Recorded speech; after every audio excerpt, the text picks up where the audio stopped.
Saturday, Terry McLaurin was taken off the PUP list. We have wondered since then, was this a mutual decision and McLaurin is actually ready and has acknowledged to the team that he plans on ramping up to practice so that he's ready for week one, and that's why they took him off PUP?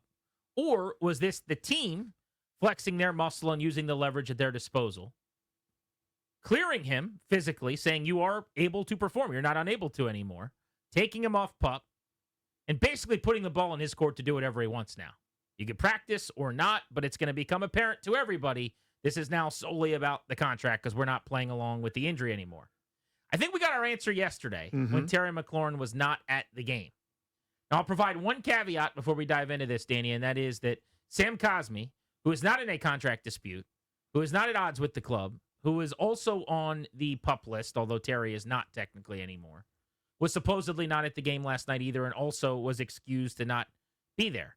And if you're dealing with an injury, and in his case, a leg injury, going up and down to the press box and all the other stuff that you got to do on a game night when you're not playing in the preseason, maybe it's just worthwhile to tell him to stay away. I think we all agree that's not really why Terry McLaurin wasn't there last night, probably. So what came out as we got closer to kickoff was that they excused him and that his absence was not him choosing not to show up against their will, so to speak, but rather that they gave him permission to not come. Which, if that wasn't the case, then they would fine him. I think you would have to fine him substantially. It's almost $900,000. Well, that's if yes, the $811,000 fine is for players who are holding out and miss a game. There's this weird gray area I'm still waiting to hear back from the league on, and maybe I'm diving too deep into the specifics and semantics and people don't care. But basically, by him now being there and not holding out, whether it was PUP or not, they're able to fine him at their own discretion, but it doesn't necessarily have to be to the same extent of the law, the same money as if he was holding out. And I'm still waiting on some clarifications from the league. But the bottom line is they would have been able to take money out of his pocket because you refused to come to work if they didn't excuse him last night, which they did. Right, and I think it becomes more adversarial. So I understand from the team's perspective, it's over these years, remember some of these weird petty feuds that Bruce Allen or Dan Snyder would get in with players. Trent Williams is the best example, where it's, what's the upside? What do you want to have happen? Would you like the player to play for you or not? If not, you can win the argument. Congrats, you won the face-off, and now he's traded for way less than market value. So that's my view of what the team did. Again, more information could come out, and I could be wrong. I will say this. I had Terry McLaurin categorized in the way that a lot of fans have. For so many years, there have been a lot of really positive deposits in the bank for McLaurin, a lot of equity built up with the fans, with this organization, with his teammates, etc. Last night was a major withdrawal. Last night is a selfish, petulant, spoiled brat temper tantrum act that, frankly, is beneath him. I can't believe he would ask to do that. I understand the team's perspective of granting him permission if that's how you want to do it. That's how you want to play this.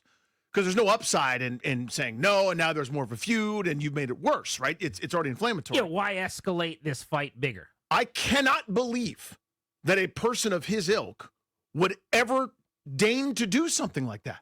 I can't believe it. Trey Hendrickson, who called his coach a liar, is on the sideline guffawing and knee-slapping with his teammates and brothers.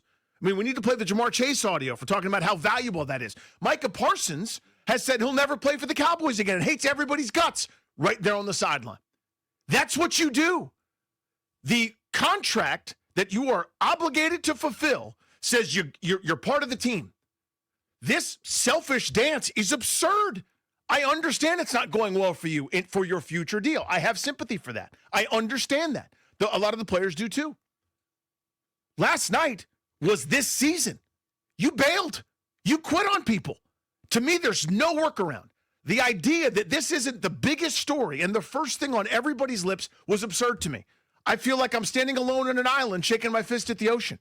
People are going, well, what do you think the prospects are for trading B-Rob? And what'd you see from Jalen Lane last night? You know what's really interesting was the John Bates, Ben Simmons snap count. Wrong. Your golden child skipped the game. He skipped it. He bailed on his team because he's mad about his contract. That is unbelievable to me. Again, it's still positive for Terry McLaurin, his net, right? Over the years, he's done so much Yeah, and been so 500 good. deposits and, dozens of withdrawals here over the last few weeks. But this is not one withdrawal. This is a withdrawal of a lot of money. This, to me, is major. So I am taking him out of, you got to pay Terry because he's a great guy. That's not what great guys do. That act is beneath him. Overall, again, wonderful experiences with Terry McLaurin. He was great with us on the show when he came on years ago. Really good production, really good player. I want him here, and I want him playing football. That act to not go to the game last night, to me, is astounding. Like, it is a jaw-dropping decision from an otherwise team guy. So to go as hard as you are going, I would need more information just for my own comfort. And what I mean by that is I just don't know what I don't know. Do I assume that because he is in a contract standoff, he decided he was not going to be at the game? Yes, that is my assumption. That is what I think happened. And if that is the case, then I don't think a single word you just said is problematic or too far or excessive. I think that's all reasonable. I look at the other sideline and Trey Hendrickson, as you said, and I see a guy who has had more drama and where it's been more personal and where he has more strife with the staff and with the front office and is actually currently B-Rob style in the middle of trade-seeking time. I mean, this week they announced they're open for business. If you want Trey Hendrickson, call us. That's not what the Commanders are doing. They're saying the opposite. In fact, they're saying nothing, but they're telling people behind the scenes privately, we're not trading this player. He's on our team. He's one of us. One of us. One of us. He's here. And still, he's not actually here. He's not at the game. So I just thought it was a really, really bad look as Trey Hendrickson's dapping up fourth team players at his position and hugging the, random dude trying to make the team at defensive end after a big play and running down the sideline to high five, the guy that makes the great catch, Mitchell Tinsley or whatever. Meanwhile, Terry McLaurin's chilling in one Loudon or at his house or whatever. Von Miller's been here for an hour and a half. You're damn right he was there. Celebrating, plays behind the line of scrimmage, celebrating defensive ends, celebrating guys on making plays here, there, and everywhere. Zach Ertz. It was disrespectful. And here's what I find so annoying about it, maybe. Again, I'm not going as hard as you. I need a little more intel. I've got my line in the ground at right around the 25th. That's when I'll cut my 10-minute Terry McLaurin Pro Bowl. It'll be loud and people will want to hear it. But I'm giving him a little more time until I think it's, hit the wall time. You've hit it a little sooner than I did. But I got my brotherhood bell around here somewhere, right? There it is over there. I'll pass it to you. Hold on. I'll ring it first. Yeah, there you go. Now we'll pass it to each other. So every time they talk about the brotherhood, I ding the bell. And last year, this is what the show sounded like. Is there a train coming? I mean, it's just bell, brother. And Terry McLaurin is Mr. Brotherhood. He's Derek Mr. Bell. I mean, he said brotherhood more than anybody not named Dan Quinn. You got to be at the game, man. That's not that big of an ask. Get your ass on the sideline to hang out with your teammates and watch a football game. That's the ask there. It's kicking it with your buddies. No one, you came down to the Burgundy and Gold scrimmage in your hoodie, and you watched that. You were compelled enough, interested enough to do that. I think this was his rebuttal, his response to being taken off PUP. I do too. So they go, all right, you're off PUP. And he goes, all right, I'm not coming to the game. And they play along and say that it's, a excused absence. The reason I stop short of what you're doing, though, is I would just hate to find out like he's at his grandma's funeral or like something like that. And we just don't know. Now, I don't think that's the case. I was there last night. I was in the press box. I was in the locker room. I talked to a lot of people, not only that cover the team, but with the team. Nobody brought that up with the team. They all made it very clear, like, yeah, this is not good. This is kind of where we're at right now. And so this is what happened by all accounts. By the way, you mentioned Trey Hendrickson being on the sideline. Jamar Chase was interviewed. Yes. Monday Night Football, ESPN. Lisa Salters, I believe, on the interview. Was Laura Rutledge? Laura Rutledge, yeah. On the Bengals sideline. And this was what Chase had to say about Hendrickson being there for his teammates. I seen everything from Trey, man. He's always on it. He comes in on time. He does what he's supposed to do. He's at meetings. He's in the team meetings, too. So he's still being a leader at the end of the day, and that's what you want from a guy like him. And, I did it, and then he's doing it, so it's like, we both talking to each other throughout the process. So, as long as I make sure he's level-headed like he did with me, then we'll be okay. Yeah, what have you said to him? Just making sure you stay focused, man. Don't forget what's the reason. Like, don't forget your why at the end of the day. And That's all I want to let him know is keep pushing himself, and he's going to be great. I'm looking at the 1067 The Fan YouTube chat, and Tay says, if Terry was there on the sidelines, every reporter would have been in his face. Well, a couple of things. Number one, that's not true because the reporters aren't on the sidelines during the game.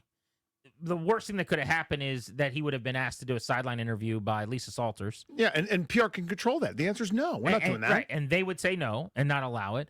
Or if Terry really wanted to do it, he could go rogue and do the interview. And so what? So for 2 minutes, he's talking on the sideline while the rest of his teammates aren't over there paying attention. He could have come and gone without doing interviews. We don't get to grab players before the game. We have to get them in the locker room and nowhere else basically after the game. So there would have been no access needed for Terry McLaurin to go to the game. And he could have done, by the way, what he's done at practice. Since the first few days of practice, when he came out and signed autographs and we kind of walked him back to the facility, it became obvious after he was willing to talk for a couple days, guys, I don't really have anything to say. Nobody's chasing him around the facility anymore.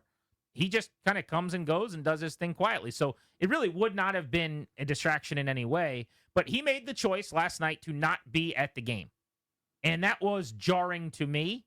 I want to open up the phones on whether or not you guys are surprised by that and how this escalates or elevates things at 800-636-1067, 800-636-1067.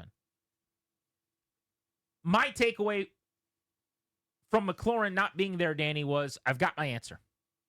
On Saturday when they took him off the PUP list, I thought maybe there's been a little bit of a come-to-Jesus moment or conversation between he and Peters or whoever, Buddy Baker and Adam or Dan Quinn, where they decided, you know what?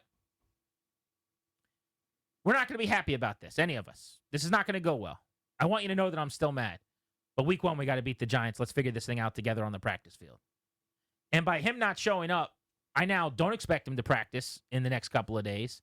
I don't expect him to really be ramping it up all that significantly. And anything he's doing, he's clearly going to be doing begrudgingly. But if they want it to end, they got to play hardball. You can't excuse it. You can't not fine him. Like, he's not acting like a guy that you need to take the back of, basically. So you got to meet him and probably start throwing your weight around a little bit if you're Adam Peters. Yeah, they know better than I do how many days or practices he needs. So there's a point of no return where that's going to happen. But yeah, I'm with you. I don't expect him to practice tomorrow. I mean, what I saw with the PUP removal designation was this is the team going, okay, we've played along with this stupid ankle game for weeks now. We're not doing this charade anymore. The season starts. You're under contract. You're a big part of this thing. We need you. And I see since then, one of the last couple of levers that Terry and his camp are going to pull. I think the next thing that you're going to see is either a leak out from the agent or from Terry himself about how he's going to threaten to not play in week one or I'm willing to sit out games or whatever. So to me, I've lost my patience. Not being there at the game, the idea that someone would ask that, I cannot fathom it. There's a reason Bobby Wagner, Von Miller, and everybody in between that's gone through this thing that doesn't need this exercise at all is there with their teammates. To not be there is astounding. And I'll tell you this, if tomorrow it comes out that Scott McLaurin style, he actually was mourning somebody in his family and whatever, I will apologize and take it all back and he's at practice. That ain't happening. What's happening is a tantrum from an otherwise great guy that has done an awful lot for us and this team. You're now in the way, dude. You're now an obstacle. You are now working against everybody else. Everybody's sprinting towards the season. You're standing there with your arms folded going, no, like it's time to leave. We're going. A football season is happening. Last night was the dress rehearsal. So you weren't going to play. I knew that because when you're activated, that's not what this is about, dude. Like, I'm sorry your contract thing ain't great. There's a lot of guys that are probably a little bit disgruntled with their contract and their deals. Contract season now. I mean, right now, dude. I cannot believe it. Laramie Tunsil's underpaid right now. Yeah.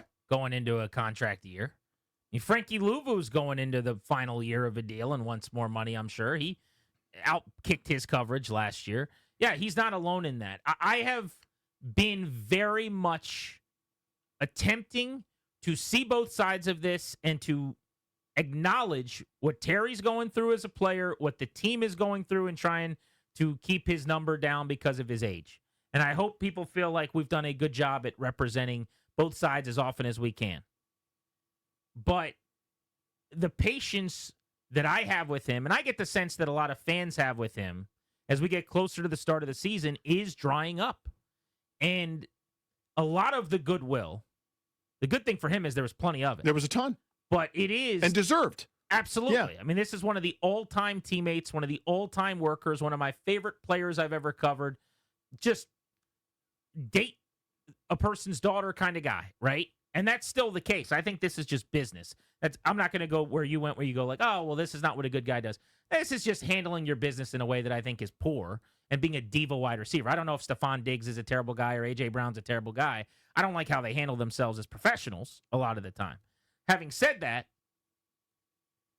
I get the sense that fans are starting to grow weary of this act as well. Now, I'm just getting real-time feedback here in the chat on the 1067 The Fan YouTube page and tweets at Grant H. Paulson. And there are very much still Team Terry people that are, you guys are making him the bad guy. You're painting him to be some evil person or whatever. And I think a lot of people, understandably, you love football, you love this team, you love that player. You might never be able to cross where you go, hey, this is pretty ridiculous. This is about his future contract. He's already signed a deal for this year. He's made $40-some million the last couple of years from this team, and he's screwing over their chances to be the best team possible with every single day that this charade goes on. A lot of people are just not going to get there because they love the player and they want him paid, and that's the only thing they'll hear. But I don't think that's the majority. And days like yesterday are going to make that more and more the minority. Agreed. Yeah, again, I am, hopefully everyone understands the distinction I'm trying to make here. That act is not the act of a good dude. I still think he's a good dude, by the way. Like, again, too many data points, too many good things in the bank. That was not a good decision. That's how one of the diva, self-centered jerks, frankly, acts. That's very, as you said, Stephon Diggs. That's very not off-field crime, Tyreek Hill, but that's very temper tantrum, Tyreek Hill. Quitting on pain in people. the butt, wide receiver who's a me guy about himself, not the team. By the way, Dan Quinn was not asked about this post-game. So I was in the press conference, tried to ask him about it. We had a one-mic situation that was a bit of a shabingus. Just couldn't get to ask the question. But I want to know what the head coach would have said. Maybe we'll find this out tomorrow at this point. But why was it excused, I guess would be my first question. Like, why wasn't he there? Let's start with that. And then why did you guys decide to excuse it? You could have fined him. Why did you choose not to do that? But I don't know how you can take yesterday's no-show as anything other than he's not playing nice with being taken off the PUP list. That's my takeaway. Yeah, 100%. And this is, again, there are only a few levers left to press. My big salient point throughout all this, while I empathize and sympathize and even root for players to get what they can get in this cruel and frankly awful at times business without guaranteed money in this high injury rate sport, I get it. My immovable object at the end is the CBA and the way the rules are set up do not favor players in these face-offs. They favor teams when you are under contract already. And the team is going to win in pretty much every regard. The only way to win is to cut off your nose to spite your face, see Le'Veon Bell. That's the only way for you to get what you want or whatever you want to call it, and it's going to derail your career. That's always at the back end of this. So the team is ultimately going to have all the leverage unless you want that changed. Get to call your agent and call the CBA, et cetera. Or call the players union, rather, to fix the CBA. So that's always kind of been at the end. I'm sorry you lost. Grow up. You know what I mean? Like, there's too much good. There's too positive of an atmosphere, of an environment, of what's been created here for you to be in the way of that this year for your own personal stuff. And I think there are people, and I'm in this camp too, that maybe would have a little bit more empathy to the situation if this was his rookie contract he's coming off of, and he hasn't been paid yet. Especially as a third rounder where he's, dramatically underpaid. He's been paid $56 million so far in his career. $56 million. Now, that means nothing as a standalone number. Like, you get what you're worth. What does the market say you're worth? But it's not like he didn't make $24 million last year. It's not like he's not about to pocket $15.5 million cash. For the people that are saying, this is just the shut up and go catch the football conversation. No. Shut up and go catch the football and make your $15.5 million. You know what I mean? Make your 25.5 cap number that you signed up for. This was the deal that you signed. Now, if you want to restructure, great. We've had months to try to work on that. Haven't been able to figure it out just yet. But you owe the Commanders a season. And last night, while the team was playing, the Brotherhood was together, you chose not to be with the Brotherhood.